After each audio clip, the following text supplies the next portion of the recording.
Some trends are so influential they can move entire sectors of the market. Take demographics. Our aging population could impact the performance of all healthcare companies, but selecting precisely which companies will benefit can be challenging. The Healthcare Sector Spider ETF offers the diversification of the entire healthcare sector while minimizing your single stock exposure. The Healthcare Sector Spider, the next chapter in investing. Before investing, consider the fund's investment objectives, risks, charges, and expenses. Go to sectorspiders.com for prospectus containing this information. Read it carefully.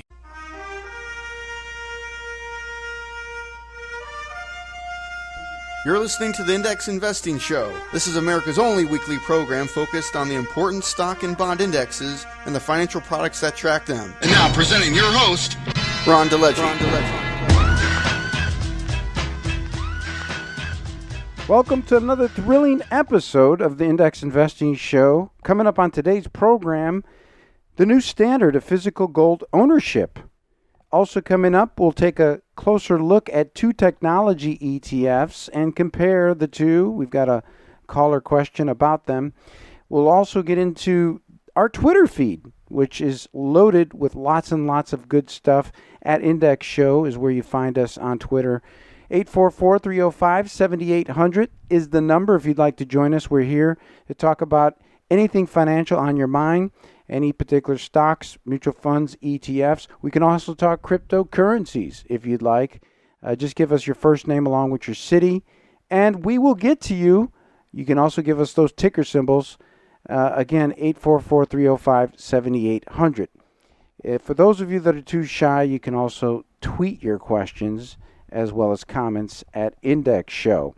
So taking a quick gander at global financial markets, we always like to give you the big picture view of what's going on, and we do that in a very succinct manner so as to give you a quick understanding of what's going on globally. So in terms of stock market performance, the U.S. continues to outperform the rest of the world in 2018. We've got the S&P 500 and the ETF tracking it, SPY, ahead by 7.5%, and easily outperforming international developed stocks, DEA, which is down about 1.5%. Emerging markets performing even worse, VWO down about 5%. So international stocks or U.S. stocks on a relative basis are outperforming their international peers. And that has been one of the key trends in the equity market globally thus far in 2018. Now, taking a look at some other key asset classes, commodities as a group are down about 2%, ticker symbol USCI. They started out strong, but now they've pulled back. The precious metals group has been particularly bad. Ticker symbol GLD, which tracks the price of gold bullion, down just a nudge over 7%. And gold continues to trend lower along with those other precious metals like silver, palladium, and platinum. We'll talk a little bit later about the new standard of physical gold ownership. And I'm going to share with you some really, really good stuff that they'll give you some alternatives to investing in physical gold. Also, taking a look at global real estate, ticker symbol REET, up almost 2%. And we've got the total U.S. bond market, ticker symbol BND, down about 1.5%. So those are the major asset classes. And as you can see, the equity market in the U.S., clearly the winner thus far in 2018. Right behind it, global real estate, up 2%. And then everywhere else in slightly negative with modest losses. So we'll take a look a little bit later at what's going on industry sector-wise, which specific areas of the equity market are outperforming and which ones are underperforming. So stay tuned for that. 844-305-7800 is the number. We're here if you'd like to join us. Let's take a look at the Twitter feed, what's going on there. Funding semi-secured. That's a play off of Elon Musk, who this past week said that funding was secured for Tesla to become a private company. And that sparked a lot of heat, especially from the Securities Exchange Commission, which has now opened up an inquiry asking the question and doing some investigating as to whether that was true. Did Musk, in fact, have funding secured before that tweet went out? If he didn't, that could pose some legal problems for him, according to some reports. Also on the Twitter feed, federal deficit jumps 20% after the GOP tax law is implemented along with the spending bill. So this is something I've been talking about for quite some time, that federal deficit spending is not a good thing, especially when you're $21 trillion in debt. Plus, you've got all that other unfunded liabilities, such as Medicare and Social Security, which are multi-trillion-dollar obligations that far surpass national debt. And when you add it all together, you're looking at $100 trillion plus in actual fiscal responsibilities and obligations. And so my point is, and I put this on our Twitter feed, there's only 4 ways to pay for this. You either print more money, you either borrow more money, or you cut expenses, or you raise taxes. So which of those 2 unappetizing choices do you think will become the future of this country? Well, you can't print more money because that doesn't work, right? It's been tried in places like Zimbabwe and Venezuela. It doesn't work very well. You can't print your way out of this problem. Can you borrow more money? Well, who's going to lend the U.S. the kind of money that it requires to permanently fix all of these debts and unfunded liabilities? Who's going to write a check for $100 trillion? I mean, we owe China, what is it, about $1.5 trillion in debt, and they're scared just about getting that back. So they're not going to cut a check. They don't even have that kind of money.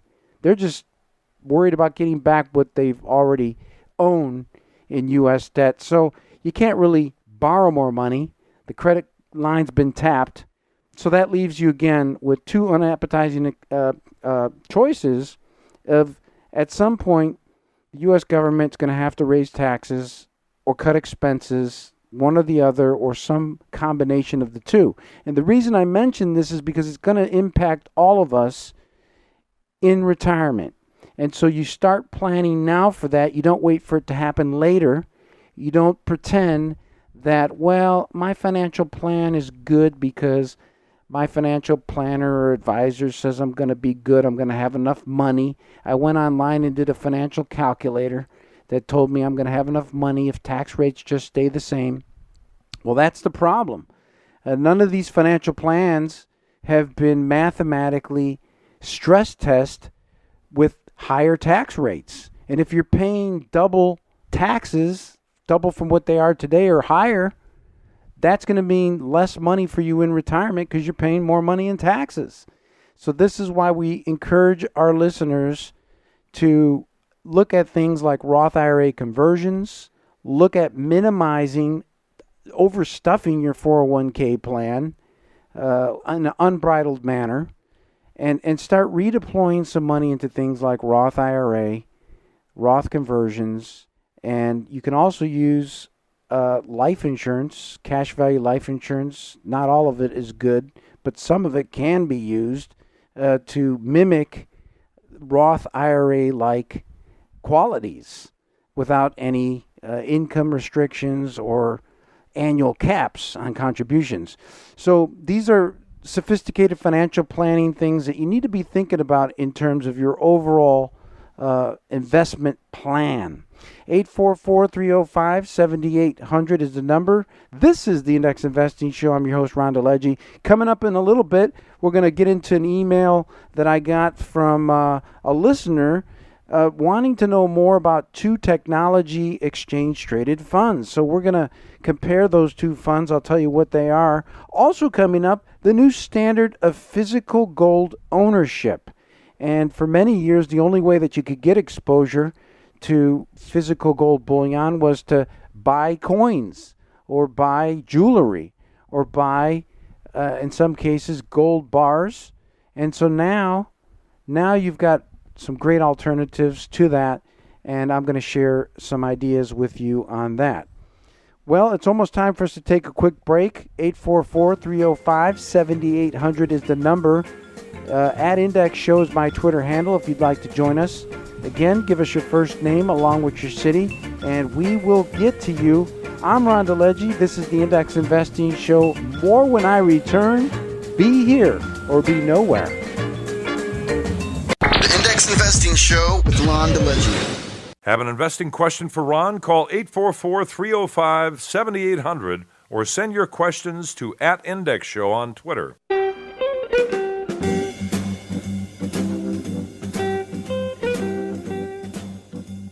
So earlier we told you about the S&P 500 and how it's been performing quite well. Earnings season has been good.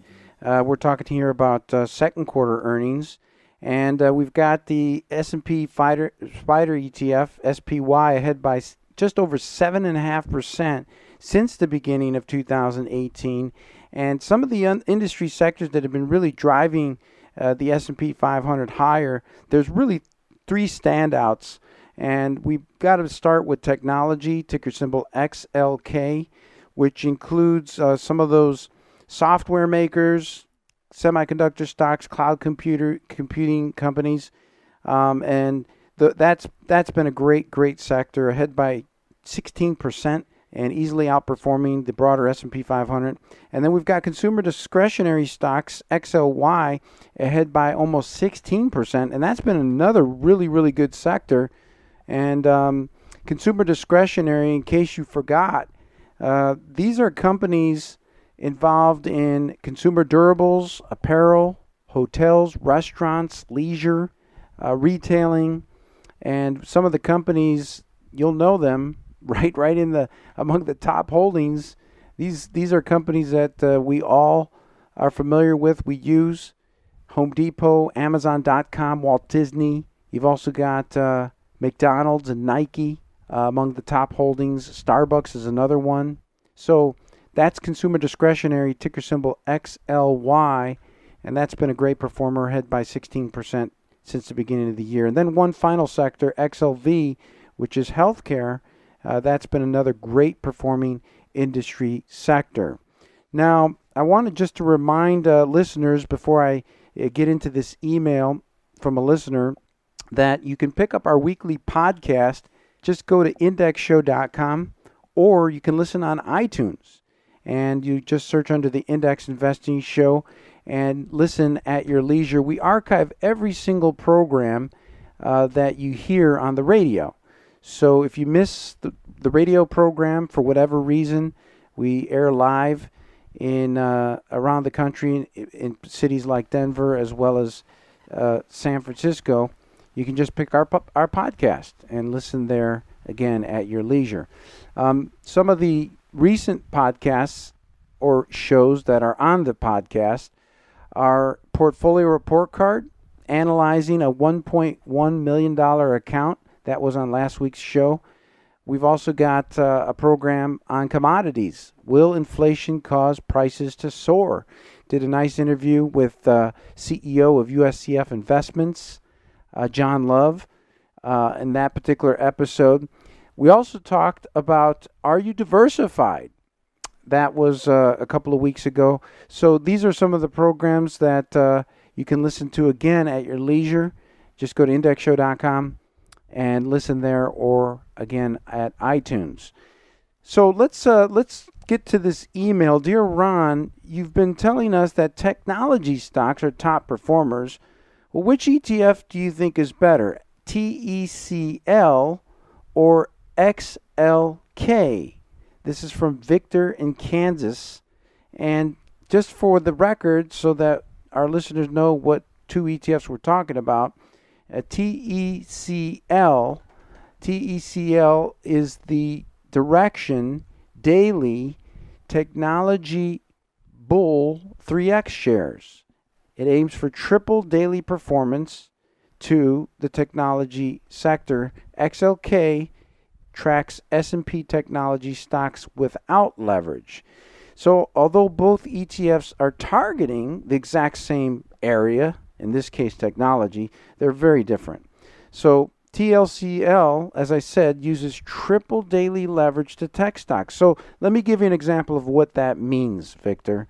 If technology as a group is up 1% on any given day, then TECL should be up 3%, right? Because that's its daily goal. It aims for triple or 300% daily performance of whatever tech is doing.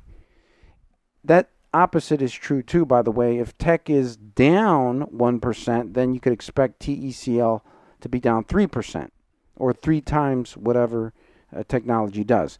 So TLC is going to be a lot more volatile than an unleveraged fund. But here's the point. If technology continues to rise like it has been, it's going to be up a lot more than a regular unleveraged technology sector fund like XLK. Now, to Victor's question, which is better, the answer really depends on how you plan to use the fund. So here's the answer, Victor. If you're going to use the fund as a strategic investment that you're making as, let's say, an intermediate to longer term investment or play on that trend of technology and how it's infiltrated our lives every day and we're surrounded by it. If that's the goal, then you're going to want to stick with XLK, which I think is an excellent choice. You've got the who's who of blue chip companies in XLK right there, with those software and as well as chip makers and the like. So that's a good choice. It's something that you can buy and hold. I don't want to say buy and forget, but in a sense you kind of can, because if you wake up like Rumpelstiltskin in 20 years, it's going to be probably a lot higher than it is today. Now, on the other hand, if you're looking to make a short-term trade that's just based upon the bullish upward momentum in technology, then TECL is the better choice. Because remember, your aim is to maximize short-term gains. And so you want to just capture that bullish momentum, and TECL is going to help you do that. So hopefully that helps you, Victor, to understand the difference between TECL versus XLK. They both have different functions, even though they're targeting the same industry sector, technology. So choose wisely. Now, here's something else that came to my mind. Another element of the decision-making process to what Victor was saying, well, which fund do I choose, TECL or XLK? Think about it this way too, Victor. How much money do you want to risk on that trade committed to technology stocks? So for simplicity, let's just say that Victor's got $10,000 to allocate to the technology sector. Now you could invest that entire $10,000 in XLK, and 100% of that money would be at risk. So if technology falls 20% from now, that $10,000 is going to be worth $8,000. The opposite's true too. If it goes up 20%, then you got $10,000 that's now worth $20,000. Well, what if instead of risking the entire $10,000, that you could take just 1/3 of that amount, or $3,300, and invest it in TECL, which will give you approximately $10,000 of exposure to tech, but with only 1/3 of the amount of risk, because you're using less capital, right? You still have another $6,700 in this example, $6,700 to invest in cash or elsewhere. So you're kind of risking less capital, but you're getting similar exposure because of the fact that TECL uses leverage. So that's another strategy and idea, another application for a fund like TECL that many traders and investors are using so as to get exposure to a certain sector, but to put up less capital, less money at risk. And so that's another idea and strategy, something you can keep in the back of your mind to think about. 844-305-7800 is the number if you'd like to chime in. If you'd like to ask me a question about a specific stock, a specific investment strategy, or ETF or fund, you know how to get in touch with me. You've got the phone number, but you can also tweet me 24/7 at Index Show. I've also got an email address. You can shoot me email, ron@indexshow.com. So coming up next, we're going to talk about gold. And what I have discovered is the new standard of owning gold, or for owning gold. Stay with us. I'll be right back. The Index Investing Show with Ron DeLegge. The investment world is full of complex and expensive products. At Sector Spiders, we recognize the need for lower costs, more clarity, and greater focus. So we wrote a new chapter for today's investors. Sector Spider ETFs divide the S&P 500 into 10 distinct sectors. You can see exactly what you're investing in with full transparency. Each sector has the diversification of a mutual fund, the flexibility to tailor your investment strategy, the all-day tradability of a stock, and the tracking of an index. Sector Spider ETFs can be used to customize your portfolio allocations, overweight or underweight your sector exposure, and minimize single stock risk. Now it's time to turn the page to a clearer, more focused approach. Sector Spider ETFs, the next chapter in investing. Before investing, consider the fund's investment objectives, risks, charges, and expenses. Go to sectorspiders.com for a prospectus containing this information. Read it carefully. Visit us at sectorspiders.com. You're listening to the Index Investing Show with Ron DeLegge. Go to indexshow.com to enroll in Ron's online classes for investors. Learn how to grow and protect your money.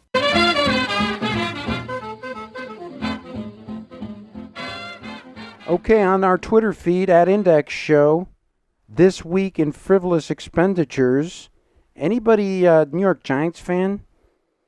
Odell Beckham Jr. just dropped $5,000 to get diamond crosses implanted on his teeth. Yes, he had a pair of diamond-encrusted crosses embedded into his teeth for $5,000. Now, diamonds are a girl's best friend. We can agree on that. Neil Diamond, he's pretty awesome. Diamonds embedded in my teeth? No thanks.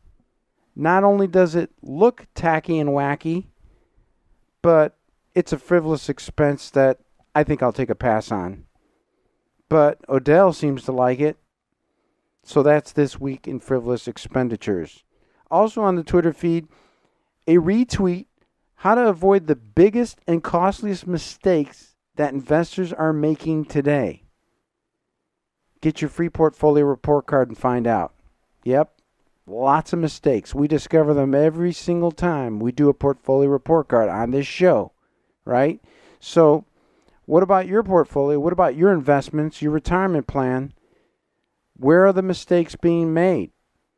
Find out. Go to portfolioreportcard.com.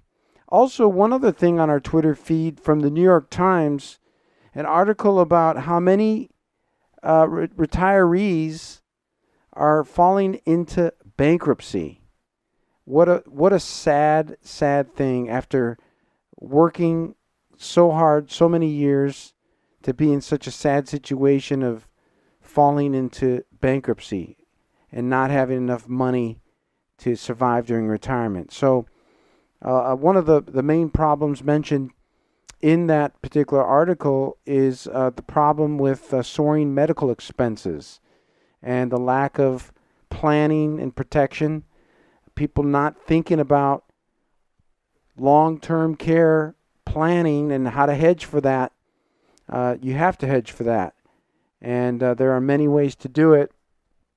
You can do it with long-term care policies, which is not my favorite way to do it.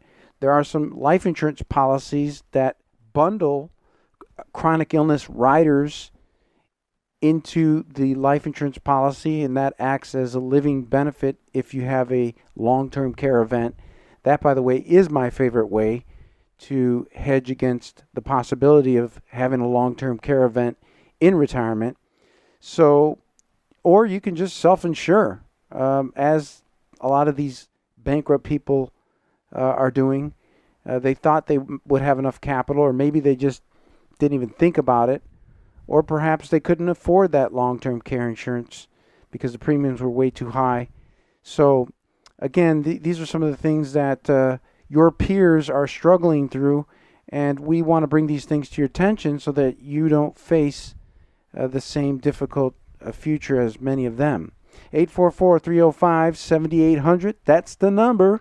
And I am your host, Ron DeLegge, here every week talking the birds and the bees of successful investing. We're here at this same hour.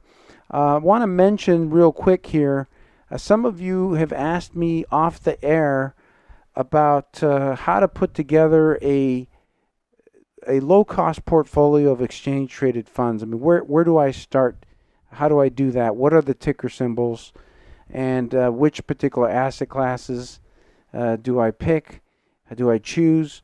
And the people asking these questions are mostly do-it-yourselfers that are pretty educated but just need that extra help. And so one of the things I've done is I've put together some online classes. My flagship course is called Build, Grow, and Protect Your Money, a step-by-step guide. And when you enroll in that course, not only will you get all of my videos where I talk to you about how to construct an investment portfolio from scratch, assembling the parts, the finishing touches. You've also got some portfolio management and building tools along with financial research. One of the things I've got in there is model portfolios, model ETF portfolios. And we've got portfolios that range from aggressive to moderate to conservative, beginning with investors at the very young age of 10, going all the way to age 100.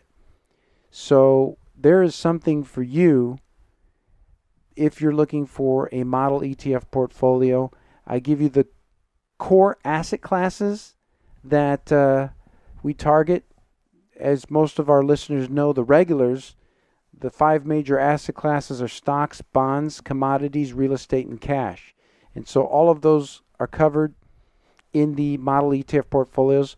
But what I'm doing here really is just giving you some guidelines in terms of the percentages, the breakdown of exposure to each of these areas. That's the model. And then I also give you the specific ETF tickers that target those particular asset classes. And so it just makes your life and your job a lot easier so that you don't have to reinvent the wheel. So to get that access to those model ETF portfolios, and I've got almost 30 of them in all these different age ranges from aggressive to moderate to conservative, all you got to do is go to indexshow.com and click on my online classes, and then you'll see my 3 classes there. The one you want to choose is Build, Grow, and Protect Your Money, a step-by-step guide.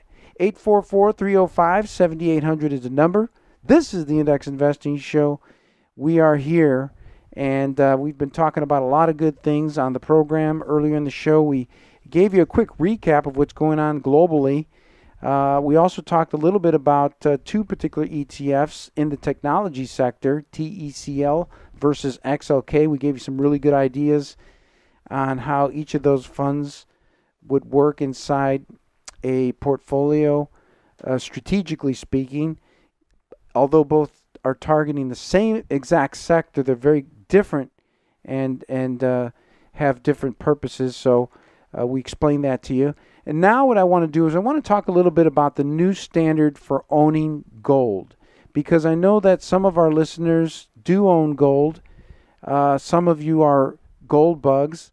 But I want to talk to you about why there's a new standard, I believe, for owning gold, and why the benefits for owning physical gold have greatly diminished. And to that end, why the benefits of owning gold-backed exchange-traded products have soared. And so what I really want to do is just help you understand by just looking at the positives and negatives of each, so that you can understand why owning physical gold, I think, is a real money loser. And whether it's in the form of coins or in the form of gold bars, if you're going to own physical gold, you're going to want to do that probably in the form of jewelry. That's probably the one way that you can enjoy it the most. But as far as coins and gold bars, it's just, in my estimation, according to my research, it's really a money-losing proposition when you look at all of the facts. So let's look at the facts. First of all, the gold market was forever changed back in 2004 because that's when Wall Street began securitizing gold. It introduced the gold-linked exchange-traded product named the Spider Gold Shares, ticker symbol GLD, which is backed by physical gold bullion. Today, with around $30 billion in assets, GLD allows both investors and traders to own gold, but without the hassle of storing and insuring physical bullion. Now, that cost of storage and that cost of insuring that physical bullion is covered by GLD's annual fee, which is just 40 basis points or 0.40% annually. So when we come back from the break, I want to talk about some of the reasons why physical gold, owning it, is a real money loser, and there's lots of problems with it, and then give you some alternatives, better alternatives to owning physical gold. This is the Index Investing Show. I'm Ron DeLegge. I'll be right back. The Index Investing Show with Ron DeLegge. Stop investing blindly. Listen to the Index Investing Show with Ron DeLegge every week on iTunes and IndexShow.com. Learn how to grow and protect your money.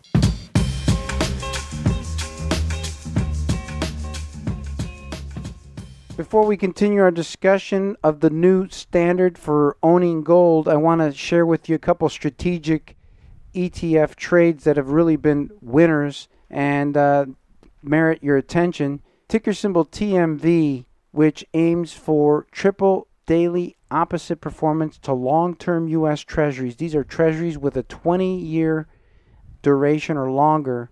TMV is ahead by just over 12% since the beginning of 2018, and that has been a great trade, especially as interest rates in the U.S. continue to edge higher. And of course, the long-term U.S. bonds and treasuries are the most negatively impacted, and that's why TMV is doing so well. And if that trend continues, I expect more gains ahead for TMV. Also, we told you earlier that emerging markets have been one of the weakest performing groups within the global equity market. And one particular area that's been really bad has been Chinese stocks.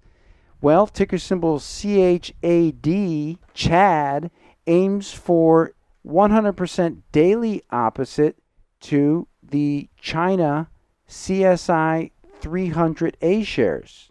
So that particular ETF, CHAD, is a bear ETF, and it's designed to go up in value when Chinese stocks fall, and man, have they been falling. So CHAD is ahead by almost 17% since the beginning of 2018. That's been a great trade. And then one more, PPLC, which aims for 25% leverage on the S&P 500, and that particular ETF has been a great trade. It's ahead by almost 10% since the beginning of the year. PPLC doing pretty well. So let's get back to our conversation about gold. And there's a couple of major problems with owning physical gold. Really, when I look at this, first of all, there's a lack of liquidity. You've got elevated trading costs, and then you've got, on top of those elevated trading costs, more costs in the form of insurance and storage. And then you get a total lack of trading flexibility when you own physical bullion. It's just a lose-lose proposition, no matter how you look at it.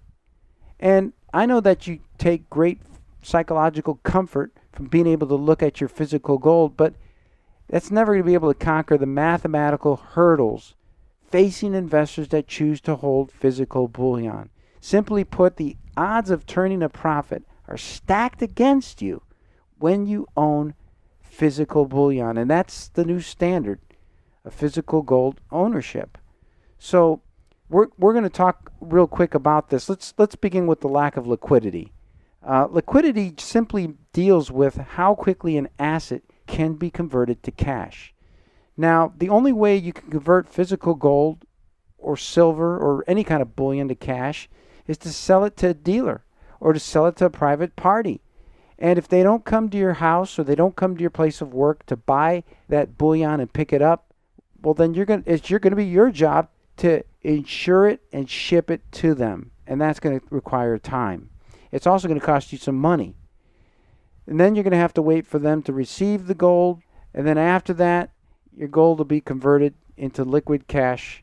But again, that's all a very long, it can be a long process that takes several weeks or even months. And depending on how long it takes you to find, of course, a buyer and how soon you can complete the final transaction. So the lead time for owning physical gold and converting it to cash, liquid cash, is a lot longer. Now, the solution is to stick with gold exchange traded products, which can be very quickly converted to cash by simply executing a trade. For example, if I put $100,000 into the Spider Gold mini shares, ticker symbol GLDM, I can convert my gold into cash and back into gold whenever the stock market is open for business. So the bottom line is that gold exchange traded products have better liquidity compared to physical gold because they can be converted into cash equivalents more rapidly. So that's the liquidity factor. The other thing is elevated trading cost. And this is something a lot of physical gold owners completely ignore. You have what's called bid-ask spreads, which are the differences between the price that you buy and sell your gold at. And the more you trade, the more those bid-ask spreads will eat into your profits, if you have any profits, if you're able to secure them. But that's the reality. And I did a real-life case study on this just to help you understand the bid-ask spreads on physical gold and just how wide they are.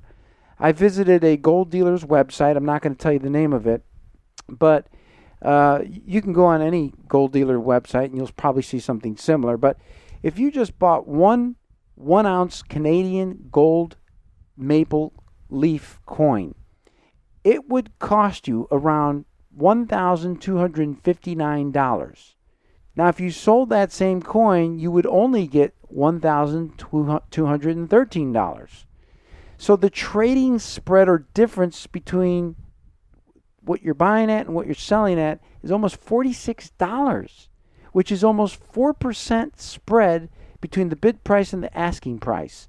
So the question then becomes is how does a 4% trading spread compare with a similar investment in gold exchange traded products? Well, take a look at the Spider Gold shares, ticker symbol GLD. The largest gold exchange traded product on the planet had a recent bid-ask spread of just 35 basis points, 0.35%. And to help you understand how low that is relative to the bid-ask spreads for buying and selling Canadian gold maple leaf coins, it's 12 times less the bid-ask spread for trading GLD versus buying and selling physical Canadian gold maple leaf coins. So here's something else too I want to mention, and this is very relevant, is you can also, by the way, buy and sell gold exchange traded products on many trading platforms for less than $10 a trade. And depending on the brokerage platform, some will even offer zero brokerage fees for those trades because they're now offering commission-free ETF trading. So the bottom line is gold exchange traded products have lower trading costs. That includes not just commission costs, but also lower bid-ask spreads. So that's another reality. And then finally, what about insurance and storage costs? Just do a Google search and type the word gold vault. And what you're going to see are examples of how large institutions and other central banks are storing their gold reserves. It's typically in the form of gold bricks or gold bars. They're stacked very carefully on top of each other. And the general idea, though, of what I'm trying to help you understand is that you need to, if you're going to take physical possession of bullion, you need to store it safely. You need to insure it. And it may require, depending on how much you have, highly sophisticated security systems, and that costs money. The security, the storage, the insurance, again, it's eating into your net returns, your profits if you have any. So with a gold exchange traded product, that fee that you paid to the sponsor covers the cost of the gold storage, of the insurance, of the security. So think about that. You're saving yourself so much money. Let's just say, for example, you had $100,000, you put it in the gold mini shares, GLDM. The annual fee charged by that fund is just 18 basis points, or 0.18%. On a $100,000 investment, that's costing you $180 a year to own that fund. Now, what would the annual security, storage, as well as insurance cost be on a $100,000 investment in physical gold? Is it going to be less than or more than $180? Well, if you said more than, you're exactly right. And it also means that the gold exchange traded product is the lower cost way to invest in gold bullion. And so now you can see the reality. The new standard of owning gold, physical gold, is a losing proposition. Forget the coins, forget the gold bars, stick with the gold exchange traded products. If you're going to invest in gold, you can save yourself a lot more in terms of cost, but also have the added benefit of liquidity, as well as the other benefit of trading flexibility. You can get in, you can get out, and there's lots of other fancy things that you can do, such as hedge your downside as well as leverage. Well, that does it for another episode of the Index Investing Show. Glad to have you with us. Be sure to join us again next week. We'll be here same time, same station. And until we meet again, may the market indexes be with you.